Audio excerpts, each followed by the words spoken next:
Bom dia a todos. Uma alegria estar aqui com vocês nessa manhã para falarmos um pouco destas três realidades que parecem não ter relação umas com as outras: igreja, família, política. Parecem três áreas da nossa vida tão disparatadas, tão sem conexão, e no entanto, de repente, por uma série de acontecimentos históricos, elas se encontram cada vez mais entrelaçadas. Vamos então um pouco fazer um resumo daquilo que nós vimos nessa manhã, tentando ligar essas realidades. A minha missão um pouco aqui é unir aquilo que foi dito na primeira palestra, aquilo que foi dito na segunda palestra, e colocar um pouco do sentido daquilo que está acontecendo com não somente o Brasil, mas com o mundo no momento atual. Vejam, existe uma matriz ideológica que de alguma forma invade o mundo atual. É a matriz ideológica marxista. O que é o marxismo? Veja, eu sei que é muito difícil, em poucas palavras, expressar o que é o marxismo. Mas, ao invés de dar uma definição, vamos descrever um pouco, rapidamente, como é que funciona a visão de mundo a partir de Karl Marx. Karl Marx, como todo mundo sabe, é um filósofo, ideólogo, alemão, de origem judaica, que viveu no século XIX e boa parte de sua vida ele passou na Inglaterra. A ideia marxista é a seguinte, basicamente é a seguinte: não existe verdade. Só existe uma coisa: ideologia. Explico. Não existe uma verdade à qual você deva se adequar.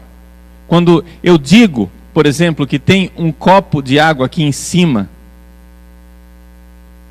você tem que mudar a sua ideia e tem que se adequar à realidade que você acaba de receber aqui. Como diz Platão, filósofo antigo, verdade conhecida, verdade obedecida. Tem um copo d'água aqui, você perdeu a sua liberdade.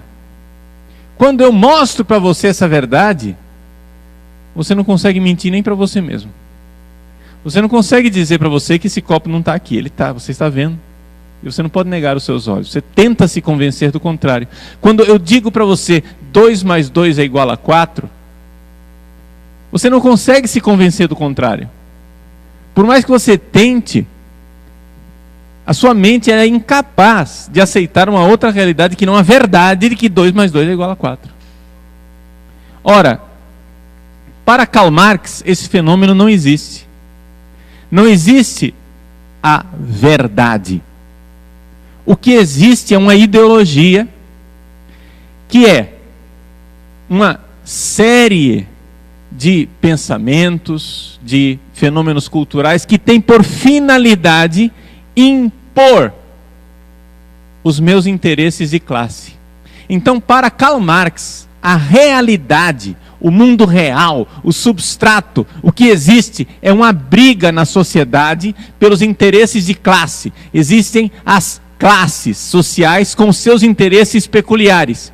Então, os capitalistas têm os seus interesses, a igreja tem seus interesses, os trabalhadores têm os seus interesses, e assim por diante. Cada classe social tem os seus interesses, e porque esses interesses são conflitantes, o que acontece é a chamada luta de classes.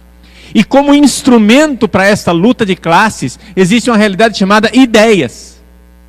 As ideias são uma forma de você conseguir impor aos outros uma condição em que eles cessem de lutar pelas seus interesses de classe. Portanto, para Karl Marx, existe uma infraestrutura social.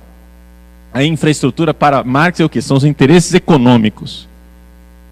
Agora, essa infraestrutura, como ela é conflitiva por causa dos interesses, se cria uma superestrutura. O que é a superestrutura? É a cultura, é a igreja, é a fé, são os fenômenos culturais como a família. Isso daí tudo está montado para defender o status quo. O que é o status quo? O status quo é o estado no qual se encontra a sociedade opressora, injusta, não igualitária, que é a realidade atual. Esta é a realidade. A realidade são os interesses de classe e as religiões, as filosofias, as chamadas ciências, os fenômenos culturais, como a família, como nacionalidade, patriotismo e assim por diante. Tudo isso são realidades que estão aí a serviço dos interesses de classe. Então, por exemplo, eu, Padre Paulo Ricardo, estou aqui dando essa palestra sobre fé e política, mas eu poderia estar na igreja celebrando missa, ou poderia estar numa sala de aula, né, ministrando alguma coisa, ou no meu site falando alguma coisa, né, na internet. Tudo bem. Eu estou a serviço de um interesse de classe. Para Karl Marx, eu estou a serviço de um interesse de classe. O meu discurso, aquilo que eu estou fazendo, não é transmitir a verdade, mas é defender os interesses econômicos de um grupo. Por isso, nós, católicos, nós, igreja, nós, religiosos, estamos errados para começo de conversa. A própria existência da religião, para Karl Marx, é um problema. Por quê? Porque o que é a religião? A religião é uma forma de as pessoas renunciarem aos seus direitos de classe e começarem a pensar no céu. Então o Padre Paulo Ricardo vem aqui e fala para vocês buscarem o reino dos céus, buscar a salvação eterna, para vocês serem felizes junto com Deus. O que é que eu estou fazendo? Ao ensinar vocês a buscarem a salvação eterna e o reino dos céus, eu estou fazendo com que vocês não lutem nos sindicatos, não entrem no Congresso com leis reivindicando seus direitos de classe, não se engajem na política, etc e tal, porque vocês vão aceitar a cruz. Se o seu patrão capitalista oprime você, você vai aceitar a cruz, porque essa cruz vai te levar para o céu. E o Padre Paulo Ricardo, então, ensinando você a abraçar a cruz e a pensar no reino dos céus, eu estou sendo instrumento dos interesses de classe. Ou seja, eu sou, na verdade, um ideólogo. Eu estou a serviço de um sistema opressor. E é por isso que Karl Marx diz que a religião é o ópio do povo.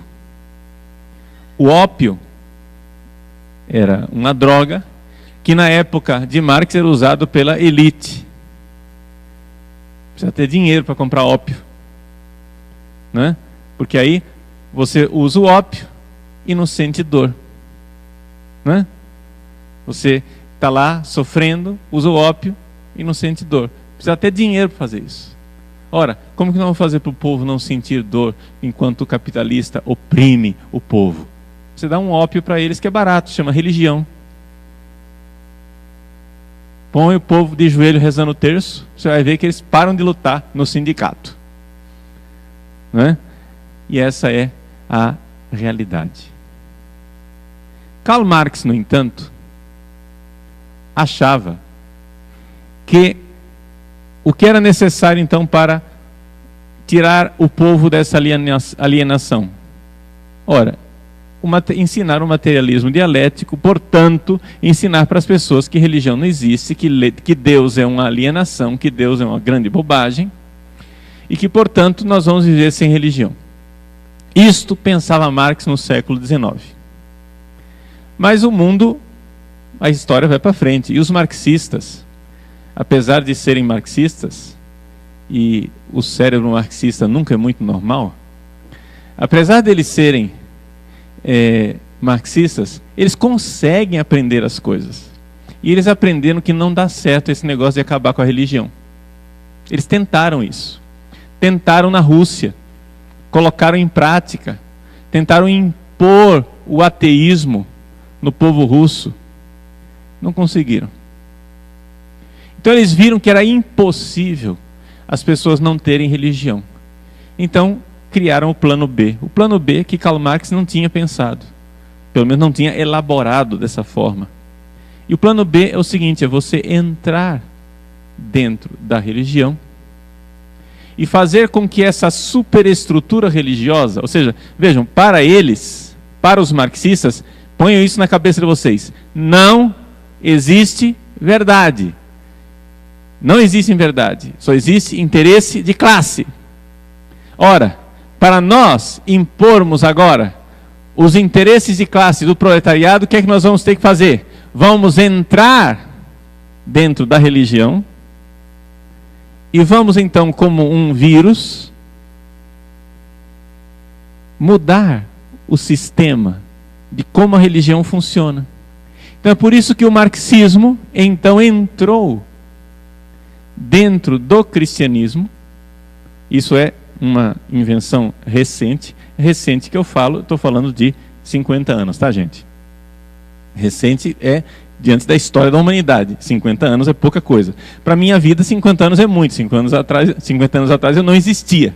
Mas 50 anos atrás para a história da humanidade é nada. Ok? Muito bem. Eles então disseram, vamos entrar dentro das religiões e vamos pervertê-las desde dentro para que elas deixem de ser um sistema que justifica o sistema capitalista opressor para ser um sistema que promove a revolução socialista. E o que é que a revolução socialista promove? A revolução socialista promove, pelo menos é esta a propaganda que eles fazem, eles querem promover a igualdade. Por quê? Porque a matriz filosófica e ideológica do marxismo é uma matriz gnóstica. Ou seja, os gnósticos, eles têm um ódio contra a estrutura do real e eles acham que eles é que sabem como a realidade deveria ser. O mundo está mal construído, o mundo está mal feito. Este mundo que está aí não é o mundo real. Este mundo que está aí é um sistema ideológico. Eu acho que a maior parte de vocês deve ter assistido aquele filme Matrix. Né? Todo mundo assistiu Matrix? Muito bem. O que é Matrix? A Matrix é uma parábola, não é? Dessa realidade. Ou seja, o mundo como nós o vemos não é o mundo real. O mundo como nós o vemos é um programa de computador, segundo o filme. É um programa de computador que faz com que a gente tenha essa ilusão de que o mundo é desse jeito. Mas o mundo real não é isso. Nós precisamos sair da Matrix, sair do mundo ideológico, sair dessa matriz ideológica e entrar, né, sair dela e vir para a realidade. Aquele lá, o filme Matrix é uma parábola a respeito de como o pensamento marxista pensa o mundo real. Para eles não existe a realidade. Isso que nós estamos vendo aqui, não é a realidade. Porque você está vendo as coisas, e você está vendo as coisas a partir de um vírus que foi introjetado, chamado ideologia. Então você avalia tudo a partir dessa ideologia. Você avalia tudo a partir desta situação opressora. Então vejam só como, de repente, a religião, que parecia que não tinha nada a ver com política, tornou-se extremamente importante dentro do jogo político. Porque a religião, para os marxistas, é o quê? É uma superestrutura ideológica que ou justifica o sistema opressor como ele está aí, ou revoluciona o sistema para criar uma nova situação social. Mas vejam, a mente marxista nunca, ponham isso na cabeça, senhores, nunca está preocupada de saber se essa religião é verdadeira ou não. Para eles, o que interessa é o que é que esta ideia produz. Essa ideia vai produzir resignação, e aí o proletariado vai ficar, né? Vai ficar lerdo aí, aceitando tudo. Ou essa religião vai produzir revolta, revolução e mudança da sociedade. Não existe uma pergunta pela verdade, existe uma pergunta para o que é que serve essa ideia. Então deu para entender basicamente como é que funciona o marxismo. Muito bem. Ora, acontece que dentro dos valores religiosos existem instituições que são mantidas ao longo dos séculos. Uma dessas instituições que tem valor para as religiões, principalmente para uma religião chamada cristianismo, chama-se família. Por que é que a família tem valor para os cristãos? Nós cristãos cremos, estou falando aqui do cristianismo real, do cristianismo que nosso Senhor Jesus Cristo deixou aqui na terra, não do cristianismo inventado, tá? Não é um cristianismo, não é o plano B, eu estou falando aqui do cristianismo original. No cristianismo original, existe uma realidade chamada o sacramento do matrimônio. O cristianismo é a religião que crê que Deus é amor. E o que é amor? Amor não é um sentimento. Deus revelou para nós o que era amor quando o próprio Deus, que se fez homem, veio a esse mundo e morreu na cruz por nós. Quando Ele morreu na cruz por nós, por amor, quando Jesus morreu por amor, deu a vida por amor, Ele revelou o que era amor de verdade. Antes nós não sabíamos o que era o amor de verdade. Tá? Nós tínhamos uma noção do que era o amor de verdade. Mas precisou Jesus vir ao mundo para realmente mostrar o que era o amor. O amor é uma aliança que diz: eu vou lutar pelo seu bem, pela sua felicidade, pela sua salvação, mesmo que isso custe o meu sangue. Mesmo que eu tenha que morrer por isso.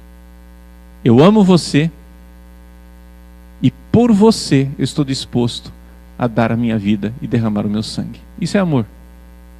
Vejam, é bem diferente de um conceito romântico do amor, não é verdade? Pois bem, então o amor, que é Deus, se realiza, não é? E se encarna numa verdade chamada família. Quando Jesus veio ao mundo, na sociedade romana, o que era a família? A família na sociedade romana era um proprietário chamado pai de família, o pater familias romano, o pai, ele era o proprietário da família.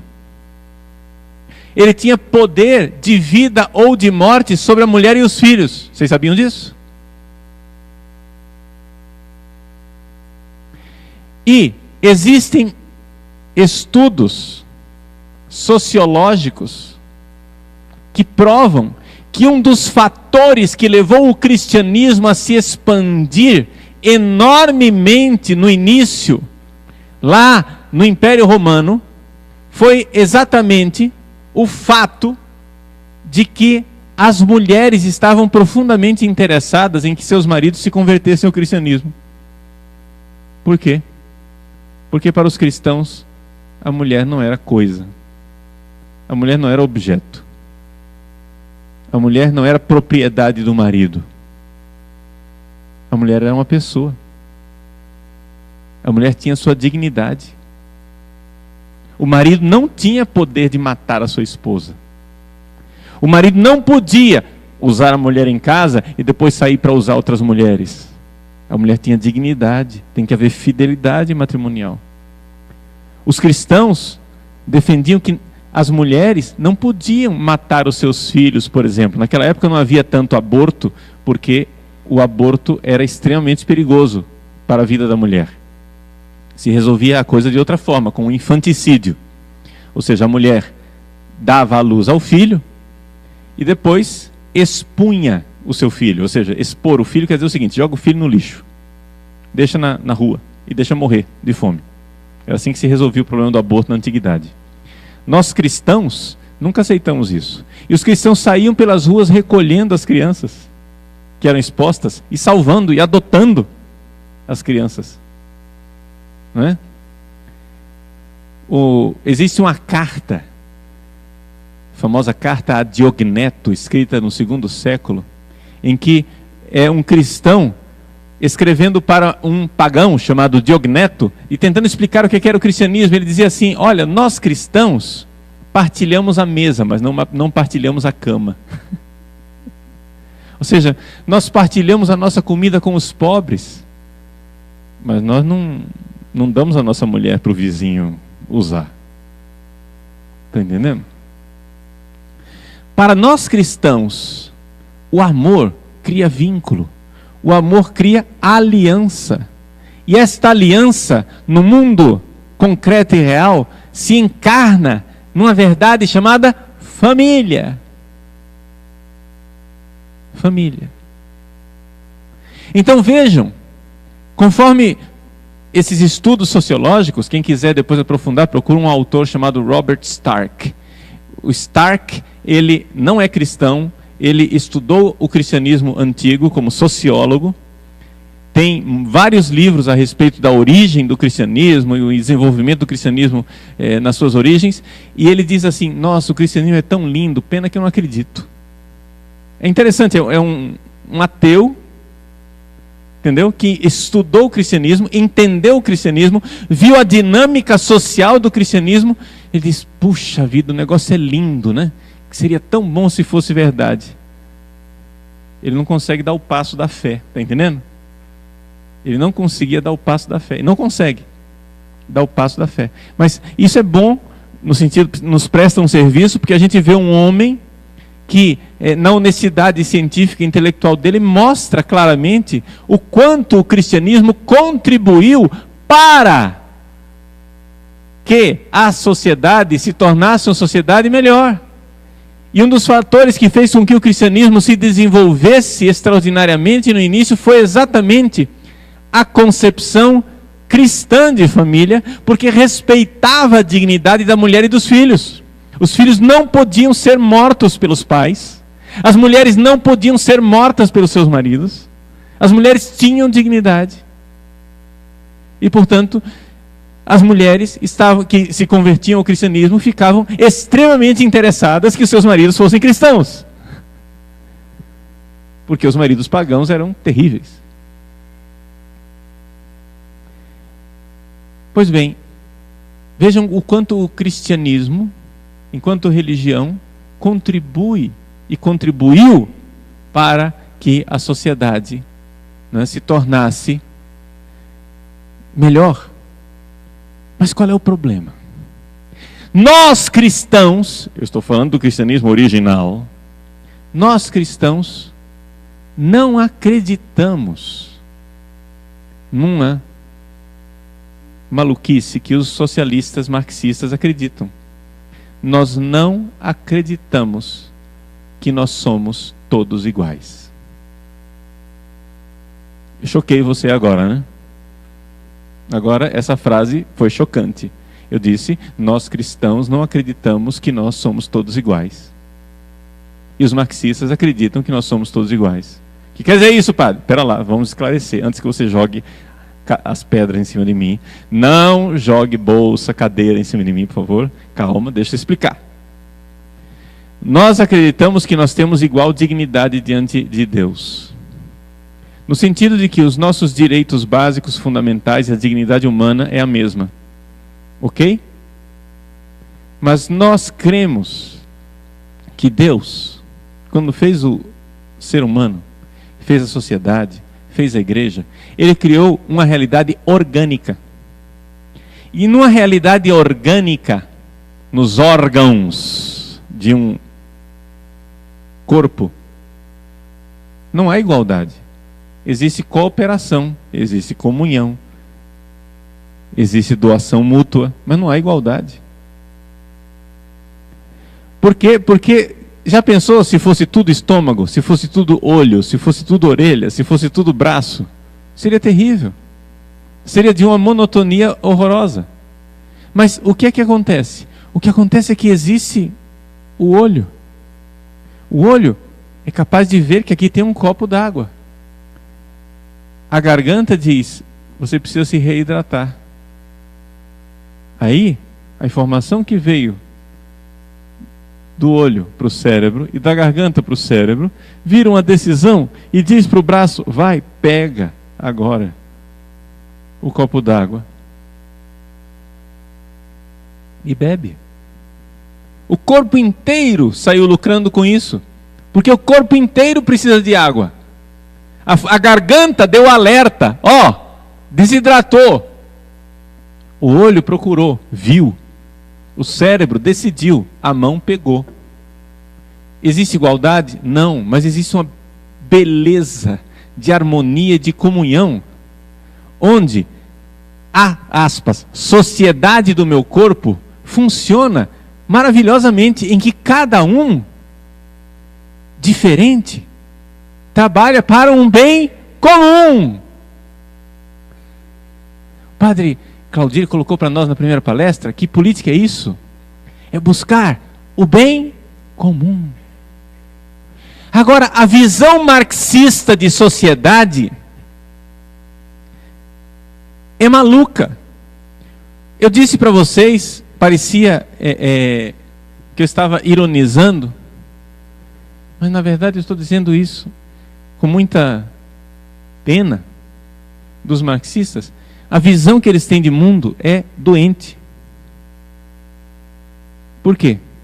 Porque eles têm uma obsessão. Eles acham que, se nós não formos todos iguais, existe uma grande injustiça. Agora, isso é uma ideologia, uma ideia maluca que eles colocaram na cabeça, que é absolutamente discrepante do mundo real. Nós não somos iguais. E não podemos ser iguais porque Deus distribui os talentos diferentes. O sujeito tem talento para ser empresário. O outro tem talento para ser professor. O outro tem talento para ser advogado. O outro tem talento para ser médico. É evidente que uma sociedade não pode ser igual, mas imagine só se eu exigisse de uma pessoa que tem um gênio prático de empresário, que ele tivesse o gênio teórico de ser Einstein. Está entendendo? Eu conheço pessoas maravilhosas, com professores meus, que são verdadeiros gênios. Pessoas assim de uma cultura extraordinária. Não sei se vocês já ouviram falar, por exemplo, de um filósofo brasileiro chamado Olavo de Carvalho. Né? O sujeito tem uma capacidade de leitura, de cultura extraordinária, uma coisa assim, que eu fico assim, boquiaberto. Mas o Olavo de Carvalho, que é um excelente analista da conjuntura social do mundo atual, ele seria um péssimo político. Eu não daria conta de ser presidente do Brasil, de administrar o país. Por quê? Porque não é o dom dele. Ele seria também um péssimo padre.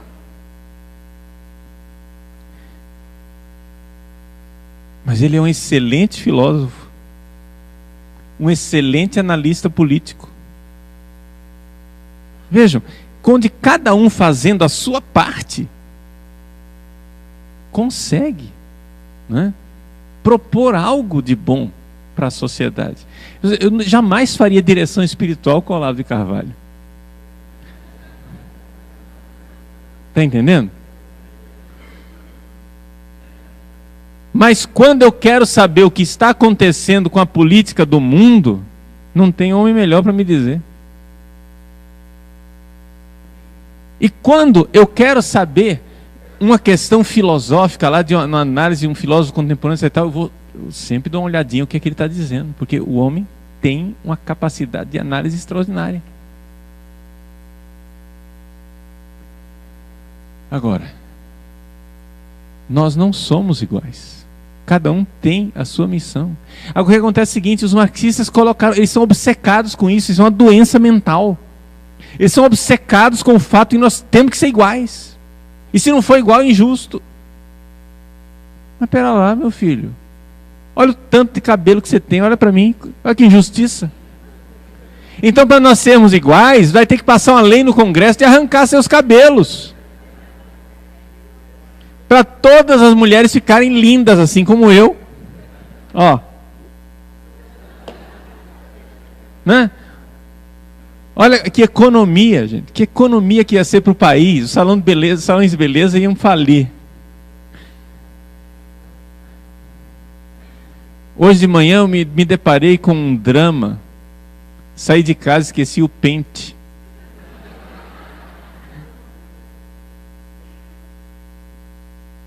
E até agora não penteei o cabelo. E ninguém notou a diferença.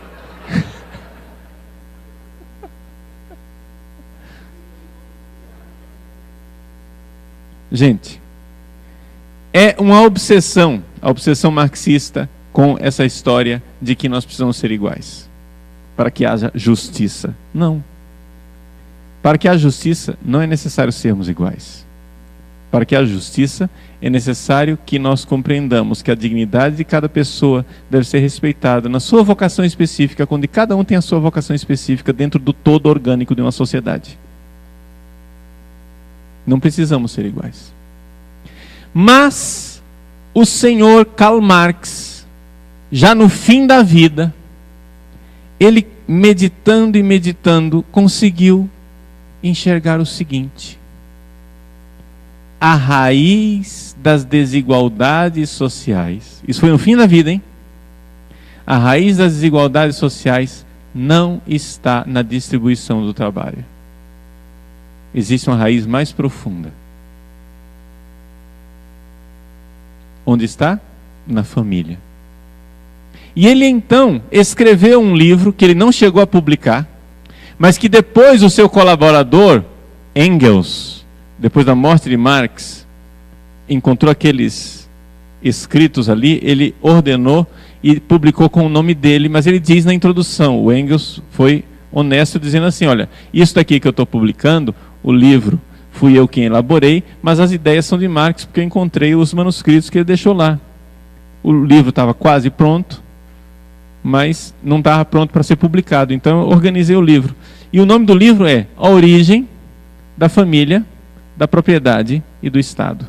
E qual é a ideia de Karl Marx nesse livro? A ideia do Marx é a seguinte.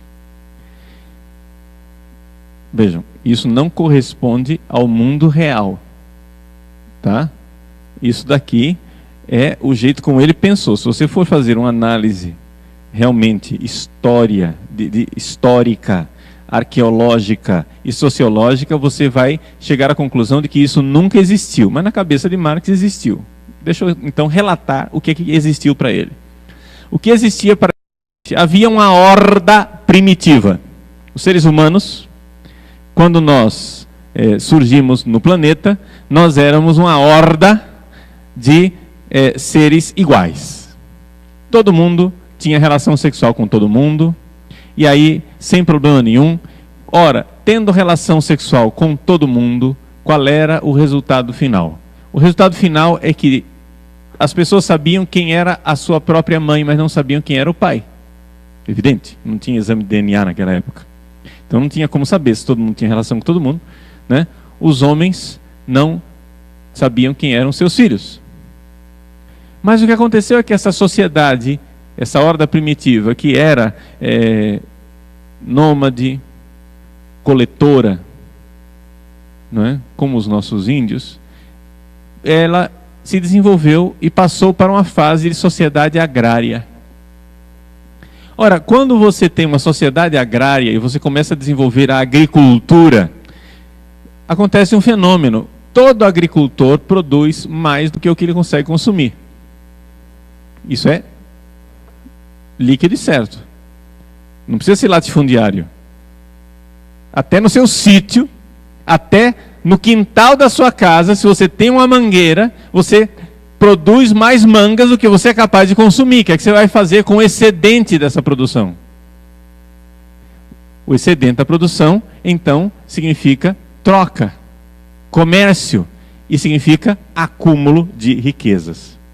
Mas, no acúmulo de riquezas, eu vou deixar minha riqueza para quem? Eu preciso ter herdeiros, e para ter herdeiros eu preciso saber quem são meus filhos. E então Karl Marx diz que a origem da família está no fato de o agricultor, que diz, essa é a minha terra, esse é o meu produto, e essa é a minha riqueza, começar a dizer, então venha cá, mulher, se você tiver relações sexuais com outro, eu mato você. Você é a minha mulher. Para eu ter certeza de quem são os meus filhos.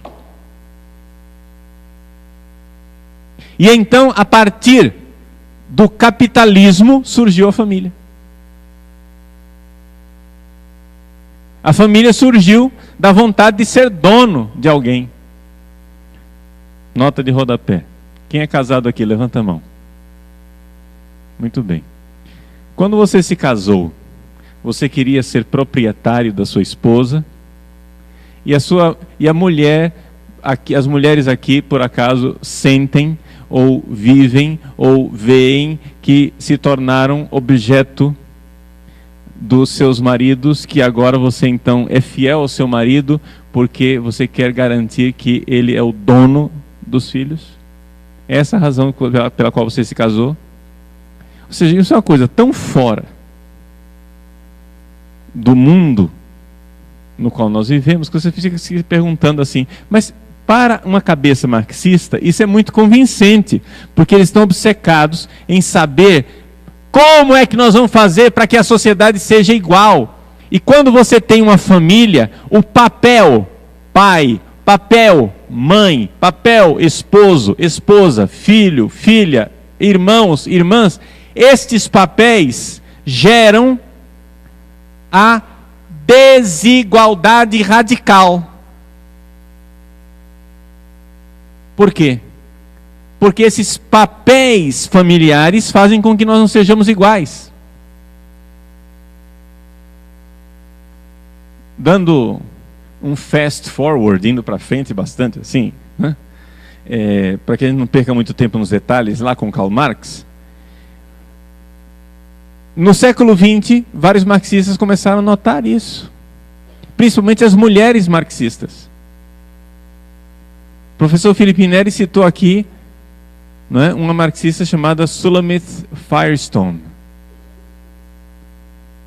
Não é?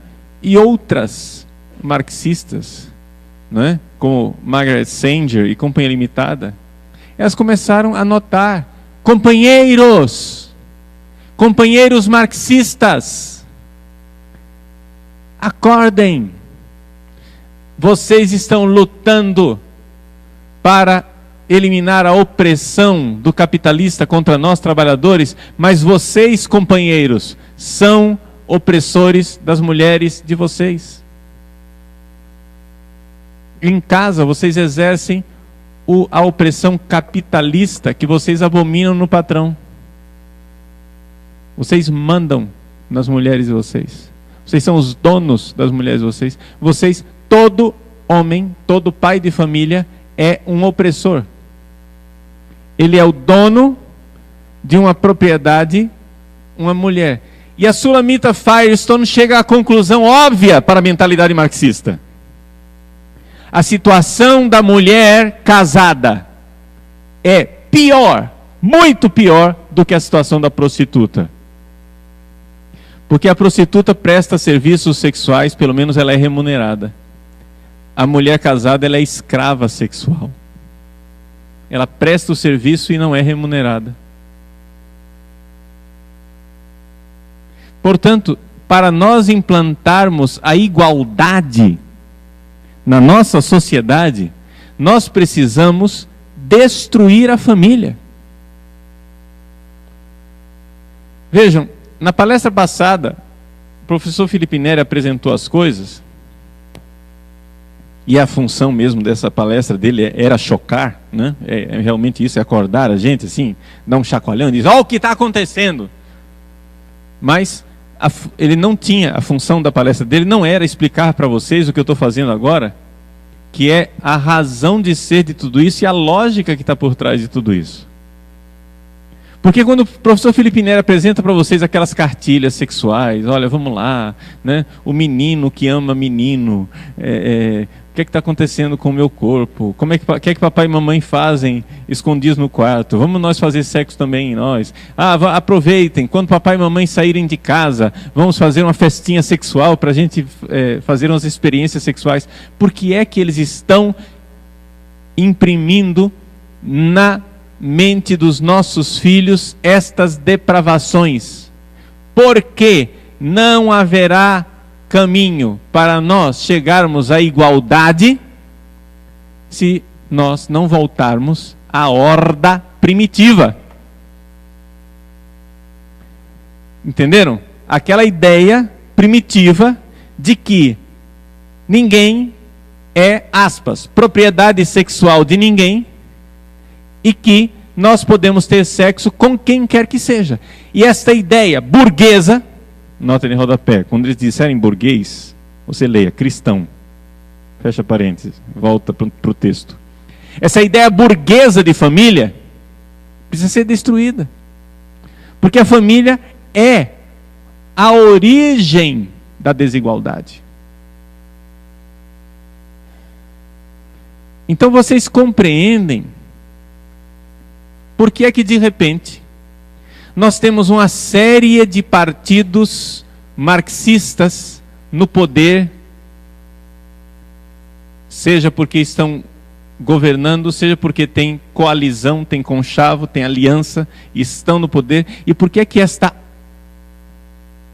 horda de partidos marxistas estão impondo à sociedade brasileira uma agenda maluca de destruição da família?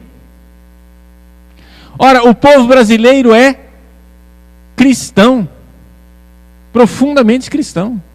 O povo brasileiro crê na família. Isso não é uma ideia minha, isso daí você vê claramente o Datafolha fazendo pesquisa. Chegou à conclusão que 75% do eleitorado brasileiro tem ideias conservadoras com relação à família.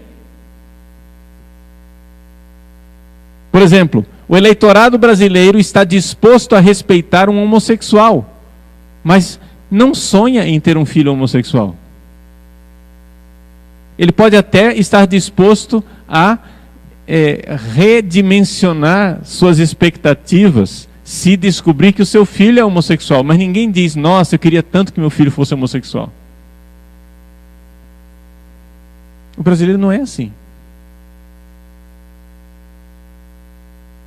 E segundo esses senhores, por ser assim, o povo brasileiro é preconceituoso, o povo brasileiro está alienado por uma ideologia opressora chamada cristianismo tradicional, e nós precisamos criar um cristianismo alternativo, um cristianismo do B.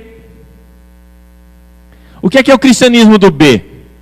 O cristianismo do B é aquele que não se encontra em lugar nenhum na Sagrada Escritura, na tradição da igreja de 2000 anos, mas que vai pegar frases, cacoetes linguísticos, parábolas, comparações do cristianismo, para implantar o projeto socialista de igualdade e vender isso como cristianismo. Isso é o cristianismo do B. Marx começou dizendo, religião, ópio do povo. Os marxistas atuais já descobriram, é impossível não ter uma religião. Tem que ter uma religião. Só que a gente entra na religião, parasita a religião, injeta um vírus lá dentro da religião e transforma a religião noutra coisa. Então, é um projeto de engenharia social. Então é por isso que o cristianismo tradicional é a maior pedra de tropeço que existe no caminho dos marxistas. O cristianismo tradicional precisa ser destruído o quanto antes. Eles tentaram isso. Na Espanha, por exemplo, na década de 30, teve a Guerra Civil. Milhares e milhares de padres religiosos, cristãos, católicos, leigos, etc., foram fuzilados na Guerra Civil porque eles queriam implantar o comunismo e destruir a religião cristã na Espanha. O que é que eles notaram? Que não funciona. O método da Guerra Civil Espanhola não funciona. Por quê? Porque você faz mártires. Se você comprar um livro chamado Martirológio Romano, compra lá, Martirológio Romano. Eu desafio você a abrir em qualquer dia do ano que não tenha, no prazo de uma semana, pelo menos 15 mártires espanhóis feitos pelos comunistas. Pode ser que naquele dia não tenha, mas no dia anterior tem, no dia depois tem. Ou seja, tem pelo menos 15 mártires espanhóis. Qualquer semana do ano. Basta. Como que eu sei que são mártires espanhóis comunistas? Basta olhar a data, 1936. Você olha lá. Mortos em 1936. Aí você olha lá. Fulano de tal na Espanha. Fulano de tal na Espanha. São mártires do comunismo. Fizeram milhares de mártires. Milhares! Então os marxistas dizem, não adianta matar esses caras. Se nós marxistas, pegarmos a Igreja Católica e a gente passar com a patrola em cima deles, não adianta. Sanguis martyrum semen Christianorum. O sangue dos mártires é semente de novos cristãos. Então só tem um jeito. A gente não pode fazer mártires, a gente tem que fazer traidores. Nós temos que fazer com que as pessoas entrem no cristianismo, comecem a viver o cristianismo de um jeito que eles achem que aquilo lá é o cristianismo. Que Jesus era um Che Guevara que só não usava boina, usava uma coroa de espinhos. E que Jesus queria um projeto socialista. Nota de rodapé. Como que Jesus, antes da existência do capitalismo, era anticapitalista? Isso aí é uma façanha, né, que só o pessoal do cristianismo do B é capaz de inventar. Mas, fecha parênteses, voltemos ao texto. Gente, eles não querem o cristianismo. Eles querem um projeto social ponto. A fidelidade deles não é com Cristo, não é com a igreja, não é com o Papa, não é com o magistério, não é com o seu absolutamente ninguém. A fidelidade deles é com uma agenda e um projeto social de impor goela abaixo a nossa sociedade, quer nós queiramos, quer não, uma igualdade. E, portanto, só existe um jeito: implantar uma ditadura. Que isso, padre? Claro. Mas pera lá. Como é que nós vamos ter igualdade se não houver ditadura? É impossível. Por quê? Porque a liberdade gera diversidade. Gera diferença. Todo projeto marxista socialista passa pela ditadura. Ou uma ditadura mais às claras, como na Rússia, ou uma ditadura no jogo democrático e na manipulação do jogo político e linguístico, como no Brasil, na Venezuela, etc. e tal, mas está se querendo implantar uma ditadura no nosso país, sim. E a culpa de quem está querendo implantar uma ditadura no nosso país chama-se marxismo. Por que é que eu digo, afirmo e não tenho mínima dúvida disso? Porque não é possível implantar uma igualdade sem ditadura.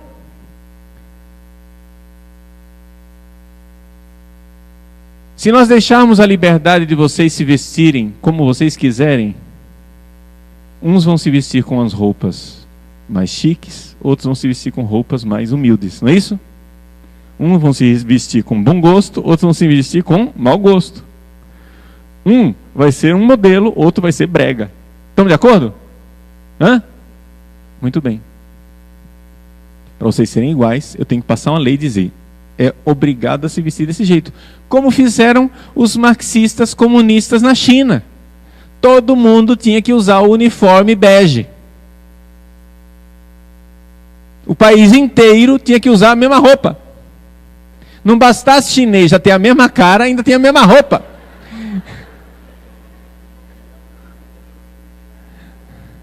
Como que você faz para identificar aquele povo? Eu não sei. Pelo menos aqui você diria assim, aquela senhora de camisa vermelha, mas não tem.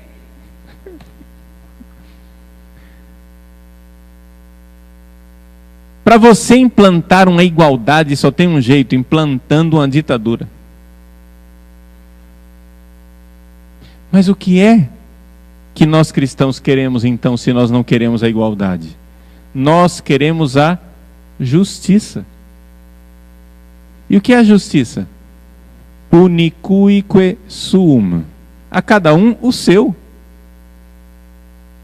Então é evidente que para buscarmos o bem comum, por exemplo, se nós queremos o bem comum de nossa sociedade, existe uma linha de pobreza e miséria abaixo da qual uma sociedade não pode permitir que a pessoa caia.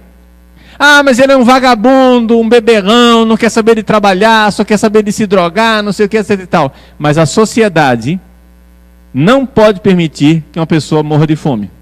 Mas ele não quer trabalhar. Paciência, nós vamos sustentá-lo. Existe uma linha de miséria e pobreza abaixo da qual não é possível descer, porque isto vai contra o bem comum da sociedade. Mas uma coisa é linha de pobreza e miséria, outra coisa é nós querermos que todo mundo ganhe a mesma coisa. Por exemplo, nesse sistema de recompensa, de subsídio governamental para famílias pobres, tem que haver um limite, gente. Por quê? Porque você termina criando um país que trabalha e um país que recebe a bolsa. E o país que recebe a bolsa vai ficando cada vez maior. E o país que trabalha, cada vez menor. Porque as pessoas não têm estímulo nenhum para trabalhar. Para que trabalhar se eu posso viver a minha vidinha recebendo bolsa? E você começa a entender que isso está acontecendo, não é no cinema, é na vida real. É na vida real.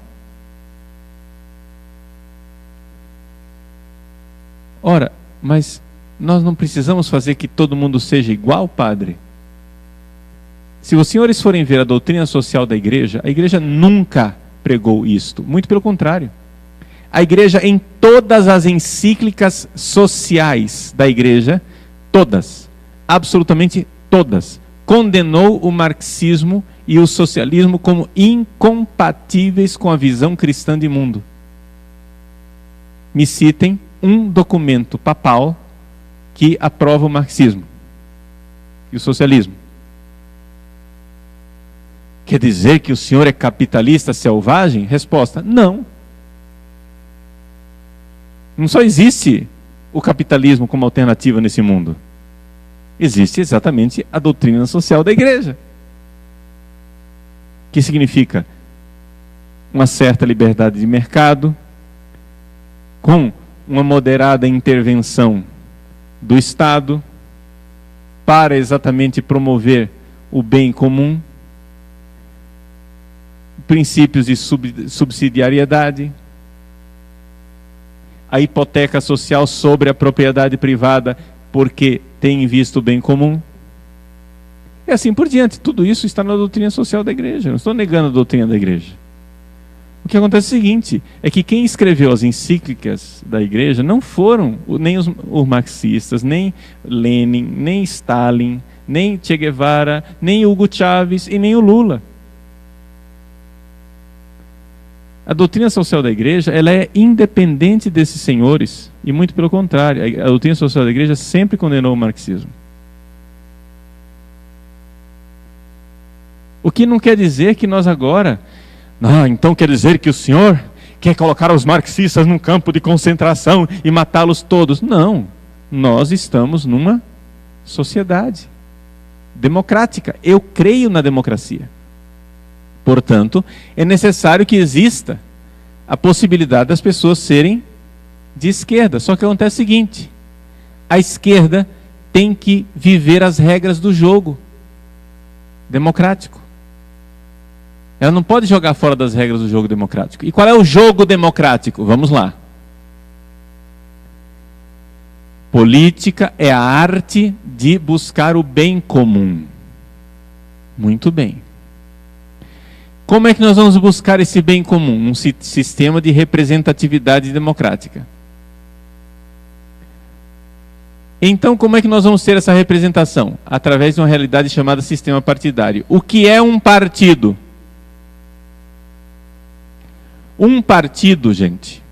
Os partidos foram criados, infelizmente, as coisas estão do jeito que o padre colocou na primeira palestra. Partido é o quê?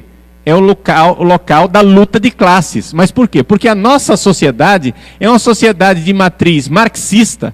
O marxismo está tão arraigado na cabeça da nossa sociedade por causa das universidades, que todo mundo só vê na política e na sociedade uma coisa chamada luta de classes. Então, partido de fato é o quê? Conflito de interesses. O partido vai o quê? Puxar, né, o tapete do outro o tempo todo. Isto é política partidária para a nossa sociedade, que é uma visão marxista. Então o padre está correto ao descrever que infelizmente está assim. Mas o que é o partido? Como foram fundados os partidos originalmente? Um partido é um primeiro ensaio de consenso.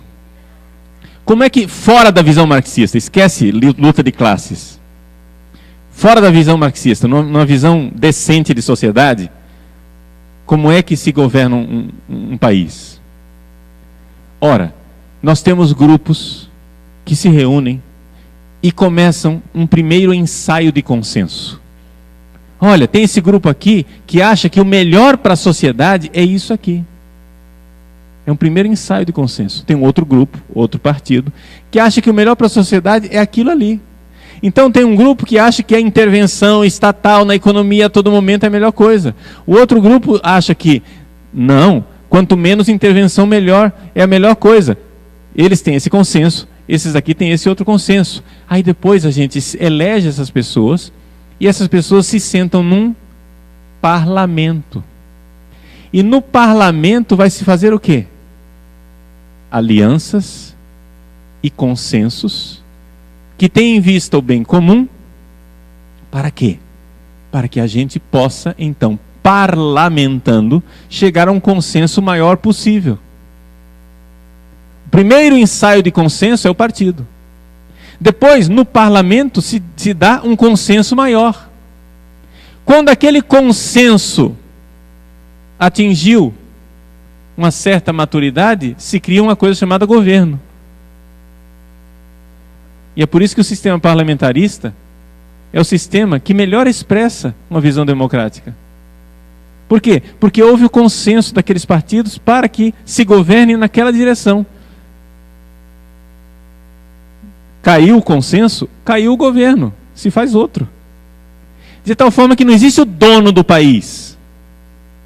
O que nós temos no nosso sistema político é o dono do país. O cara é eleito por 4 anos e por 4 anos ele é o dono do país. Ele tem um orçamento monstruoso na mão, ele compra o Congresso, ele compra o Judiciário, ele compra tudo, ele é o dono do país durante 4 anos. E ele vai montando a máquina para se perpetuar no poder. Essa é a tragédia que nós temos no nosso país. Qualquer um que já se colocou na política sabe isso. Os vários vereadores aqui presentes podem atestar perfeitamente aquilo que eu estou dizendo. O que é o legislativo nesse país? Nada. Um vereador quiser fazer qualquer coisa, a Câmara está na mão do prefeito, que compra a Câmara. E se um vereador não estiver de acordo com isso, ele está fora do jogo. Essa é a tragédia. O executivo é tudo no nosso país. O executivo é o dono. Você elege um prefeito, você elegeu um grupo que vai ser o dono da cidade durante aqueles 4 anos. Você elege um governador, você elegeu um grupo que vai ser o dono do estado durante 4 anos. Ora, o que é uma democracia? A democracia significa o seguinte, que o poder não está na mão de um grupo só. Né? Existe um sistema, eu nunca sei como dizer em português, checks and balances, sistema de contrapesos e sei lá o quê, que os vários poderes não têm o poder total. O executivo não tem o poder total, o legislativo não tem o poder total, e o judiciário não tem o poder total, e eles vão, né, se contrapondo um ao outro para que um não seja tudo. Mas como nesse sistema político que nós temos no nosso país ter isso? Ou seja, o sistema, a instituição política do Brasil, ela é feita de tal forma que ela propicia um sistema ditatorial. Ela propicia um sistema ditatorial. Porque o executivo é tudo. Então, o que é que nós devemos fazer? O que é que nós podemos fazer? Nós podemos, em primeiro lugar, ter uma visão correta de política. A visão correta de política é o seguinte: buscar um consenso para que nós cheguemos ao bem comum. E esse consenso se obtém parlamentando, ou seja, conversando, dialogando, fazendo alianças, etc. e tal. E assim que é a política, assim que se exerce a política. E esse consenso, o Congresso se reúne e cria um consenso de solução. Daqui a 6 meses, quando nós adotamos uma solução, daqui a 6 meses nós estamos começando a enxergar os problemas que nós criamos com a nossa solução. Porque é assim, o ser humano é assim. Isso acontece na sua casa, isso acontece na administração da sua empresa, isso acontece em qualquer lugar. Você cria uma solução, pouco tempo depois você vê os problemas que você criou com a sua solução. O que é que nós temos que fazer? Recorrigir. Então, um partido, né, começou a criar problema porque investiu demais na intervenção estatal. Ora, o que é que seria normal? 6 meses depois que ele perca. Vocês exageraram na medida. Não está tendo consenso mais. Cai fora esse governo, se põe um outro governo. E assim vai se buscando o bem comum. Vai se buscando o bem comum. Onde o poder não esteja na mão de um grupo. Agora, qual é o problema do marxismo? O marxismo é um problema seguinte: é uma elite partidária que eles acham que sabem o que é bom para o mundo e nós somos menor de idade. Nós não podemos entrar nessa história, porque faremos tudo que o senhor rei mandar. O que o senhor rei mandar, que é o partido, né, nós vamos ter que obedecer. Quer dizer, padre, você está fazendo uma caricatura horrível. Não estou fazendo caricatura nenhuma. Eles se descrevem assim. Se você nunca leu Antônio Gramsci, que descreve o partido como o novo príncipe, então você não sabe de nada de marxismo. Vai estudar. Gente, vamos aqui então costurar um pouco para que a gente possa abrir agora para perguntas e fazer um bom debate. Vejam. Política, família e igreja. Nós vimos que existe uma ideologia em ação. Essa ideologia que tem como finalidade última impor à sociedade uma igualdade antinatural, contrária à natureza das coisas, irrealista. Esta ideologia chamada marxismo, que quer impor a igualdade, ela está em ação no mundo. E das grandes obstáculos para impor a igualdade no mundo chama-se família. E aqui essa ideologia então bate de frente com a Igreja Católica, pelo menos com a Igreja Católica como ela é concebida tradicionalmente. Por quê? Porque nós católicos cremos na família. Nós cremos que a família precisa ser mantida. Nós cremos que essa é uma realidade que precisa ser mantida e estamos dispostos a dar a vida para que essa realidade seja mantida. Então isso significa o seguinte: só tem um jeito. Nós, católicos, sermos reduzidos à menoridade civil. Ou seja, se você é religioso, você não pode entrar no governo. Se você é religioso, se você tem valores religiosos, o Estado é laico. Fique de fora. Essa história de Estado laico é uma artimanha. É uma artimanha para dizer que nós que temos valores religiosos não podemos governar. Nós somos menores de idade. Bonitão, gostosão, cheio de poder, é quem? Quem é ateu, marxista, porque ele não tem religião, então se o Estado é laico, ele pode governar. Nós não. E se nós tivermos religião, temos que fazer de tudo para que ela esteja fechada em casa, dentro de um armário e esquecida. Para que quando a gente entre na vida política, entre numa mentalidade totalmente sem os valores religiosos. Mas isso é uma distorção. Por quê? Porque nós precisamos, sim, que os valores do povo brasileiro sejam os valores que governam o país. Se nós vamos ter uma democracia, se nós queremos ter uma democracia, nós precisamos que os nossos governantes representem os nossos valores, e não os valores de uma classe ideológica que tomou conta da cultura, tomou conta do Estado, e que impõe ao povo brasileiro aquilo que o povo brasileiro não acredita. Nós cremos na família, nós queremos a família. E então, o que devemos fazer? Na prática, não existem soluções fáceis. Na prática, a primeira coisa que a gente tem que fazer é sentar e estudar. Trate de estudar para realmente saber o que está acontecendo. Depois que você sentou e estudou, fez a sua tarefa de casa e compreendeu o que está realmente acontecendo no mundo, aí nós podemos começar, como leigos, elaborar um projeto de poder.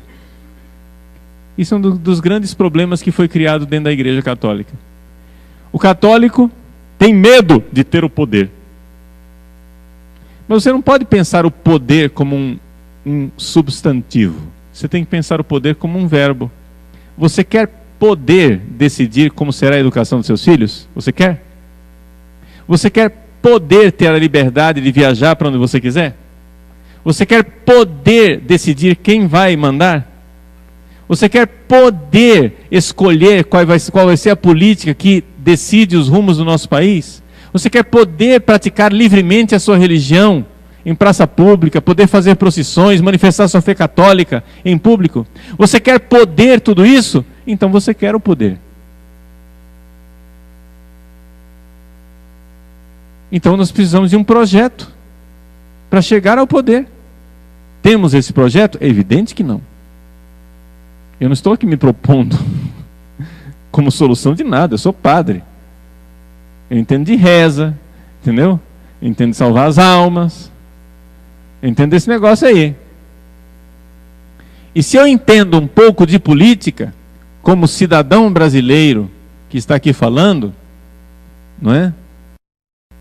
É porque a situação está tão ruim, tão ruim, tão ruim, os leigos estão sem fazer a tarefa de casa, que tem que vir um padre aqui para falar as coisas. Porque essa é a missão dos leigos. Esse é o sacerdócio de vocês. Vocês que precisam estudar, e vocês que precisam vir com uma proposta. Não é? Nós não estamos aqui propondo um clericalismo onde o padre será o manipulador e vocês serão as marionetes. A minha missão é simplesmente acordar as pessoas. Acorde, vai estudar, vai ver a realidade como ela está, não é? E aí você vai poder fazer alguma coisa. Última colocação. Vejam, existem alguns estudos que foram feitos, você vai encontrar isso num livro chamado Maquiavel Pedagogo.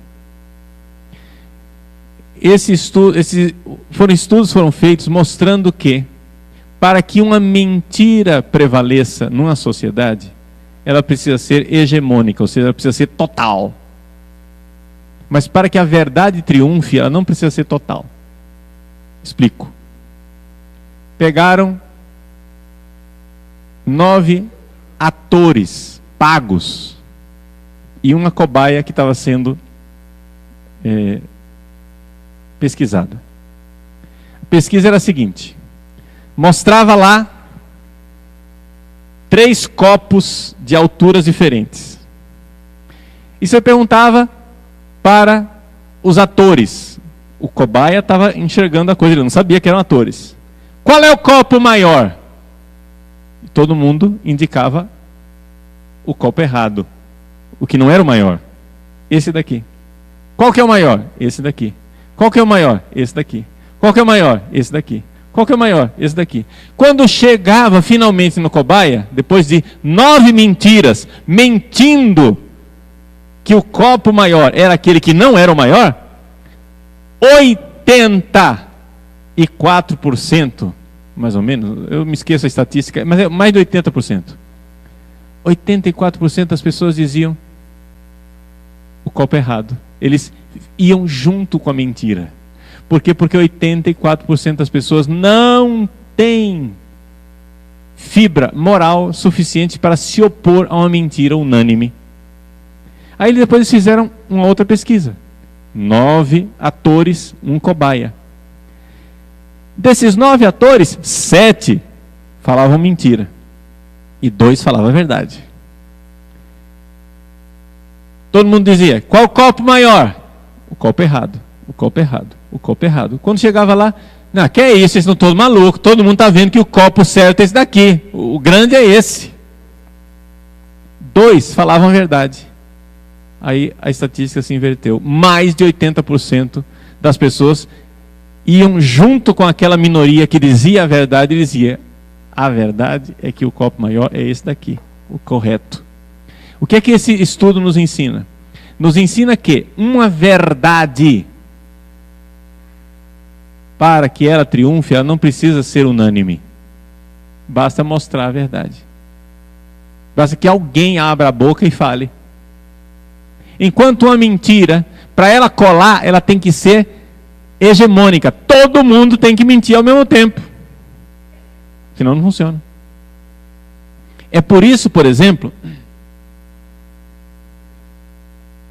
que estou dizendo isso para você ficar atento. É por isso que se você começar a dizer a verdade, você vai ser odiado, tá? Eles falam de democracia, de debate, não sei o quê, mas ninguém quer democracia, ninguém quer debate, não. Por quê? Porque como eles estão implantando a mentira, eles precisam que todo mundo diga a mesma mentira. E se tiver uma voz dizendo o contrário, as pessoas, nossa. Isso acontece, por exemplo, até dentro da igreja. Não é? Você pega lá o site de um padre careca, chamado Padre Paulo Ricardo. Não é? Quem conhece meu site, levanta a mão. Muito bem, baixa a mão agora. Quem é assinante do site, levanta a mão. Os outros tomam vergonha na cara, tá? É uma propagandinha. Toma vergonha na cara, paga um pouquinho para a gente manter o negócio no ar, tá bom? Obrigado, volte sempre. Olha só. Você pega o site Padre Paulo Ricardo. Eu chego e digo, gente, isso que está aqui nesse livro amarelo, Catecismo da Igreja Católica, está valendo, tá? É verdade. Nossa! Quanta gente, eu já ouvi isso, testemunho, andando por esse Brasil afora, de Padre Paulo, eu pensava do jeito que o senhor está ensinando, mas eu achava que eu estava louco, porque todo mundo dizia o contrário. Aí quando eu vi o senhor dizendo assim, nossa, quer dizer que eu não estou louco, olha lá, o padre está falando o que eu penso, é para seguir o catecismo, que legal. Por que isso? Por esse fenômeno que eu acabei de descrever. Então, quando você começa a acordar as pessoas para a mentira e a loucura do marxismo, e o quanto o marxismo quer acabar com a família, e, portanto, no processo ele precisa transformar a igreja e o cristianismo no cristianismo do B, né? Um cristianismo alternativo, pervertido, colocar um vírus dentro do cristianismo e transformá-lo em garoto propaganda dos valores marxistas. Quando a gente diz, olha isso, gente, é claro que você atrai para si um certo ódio. Porque existem pessoas que com boa ou má vontade, de bom coração ou de mau coração, estão seguindo isso há muito tempo. Eu me lembro da história de um aluno de economia. O aluno de economia foi na universidade e a professora de economia, ela era de uma escola econômica lá, intervencionista, marxista, não sei o quê. E o aluno então veio com a prova matemática de que aquilo que ela estava propondo era impossível. Olha aqui, professora, a escola austríaca de economia já mostrou que isso que a senhora está dizendo é maluco, isso não existe, isso não se sustenta. Vou provar para a senhora matematicamente. É o seguinte, mostrou para ela que a economia marxista é uma furada. Mostrou por A mais B matematicamente. A mulher foi, entrou em crise. Um mês depois, o aluno perguntou para ela, e aí, professora, como é? A senhora vai mudar ou não vai mudar de opinião? Resposta dela, fulano, eu vi seu argumento, eu fui estudar, você tem razão, mas eu não posso mudar. Por quê? Porque eu tenho minha vida inteira construída em cima dessa outra teoria. Eu fiz tese de doutorado, pós-doutorado, graduação, cursos, todo o meu currículo está em cima dessa teoria. Você está me pedindo para eu começar do zero. Então, infelizmente, vocês vão encontrar pessoas assim, que enxergam a verdade, mas já que eles construíram uma identidade social em cima da mentira, não vão ter brio, não vão ter qualidade moral suficiente para mudar de vida. Então, gente, não vamos criar briga com essas pessoas, né? Rezemos por elas, que elas mudem, né? Que, conhecendo a verdade, mudem de vida. Vamos cumprir a nossa missão. E qual é a nossa missão? Primeira coisa, estude bem. Estude as fontes. Veja as coisas como elas são de verdade. Vá lá nas fontes, documentos que o professor Felipe Neri colocou aqui para vocês, etc e tal. Conheçam as coisas.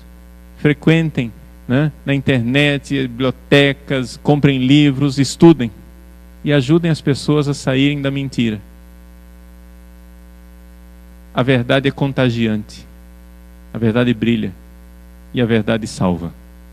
Deus abençoe vocês.